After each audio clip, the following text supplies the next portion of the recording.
There are lots of swim training tools available for athletes to use, especially for triathletes who tend to be slightly weaker swimmers overall.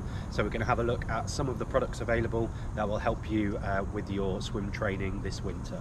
First up, essential in your swim kit bag is your kickboard. So this is something that we should all be using. So this will help in lots of different ways, but primarily in body streamlining, body position, and working on that kick too. Next up we have our pull buoy. Now this is used to isolate your legs and maintain your body position when you're working on your stroke and on your arm turnover and effectiveness of pull. So basically what you do is you pop this between your legs like this. This floats your hips up to the surface so that you can focus on the top end of the stroke whilst maintaining buoyancy down at the bottom end of your from the hips down.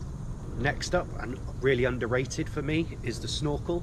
Basically what this allows to do is remove the breathing element temporarily from your swim stroke. So basically this will allow you to keep your head in the water, maintaining really good body position whilst you're working on getting your stroke really accurate and getting your pull really effective. So it just means you're taking out that unnecessary rotation, and then we build the breathing back in over time. So this is the snorkel is one of my favourite pieces of kit bag essentials. So another bit of kit that is essential for the kit bag, but sometimes is incorrectly used in my opinion. So these are our hand paddles. So what we do is we use these to increase our catch on the water.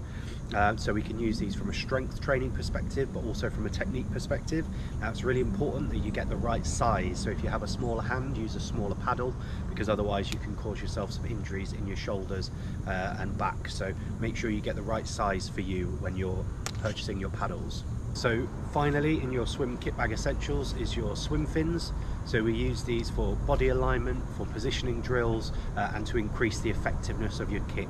Now, like the paddles, these come in different sizes, so make sure you get both the right size for your foot and the right size for the fin itself. You want the nice short ones, just to maintain effective propulsion, but without risk of injury when you're using them. So another underrated bit of kit for your swim kit bag. And last but not least, before we forget, is the goggles. So it's great to have a few different pairs for different conditions. So if you're swimming indoors, some clear ones or blue ones. If you're swimming outdoors, maybe looking for some with a mirrored lens, or photoreactive ones, which are now quite popular, so they get darker as it gets sunnier. So when you're in conditions like I am here in Palm Springs today, you can have the darker lenses and still see where you're going. And from an open water perspective, it's great to have a couple of different pairs too. So definitely have a couple of different pairs of goggles in your swim kit bag too. So that's my swim kit bag essentials. Take a look at the links below where you can see all of the products that I use from Zoggs, and you can click through to their website too. So take a look and make sure that this winter you've got all of your training essentials ready to go.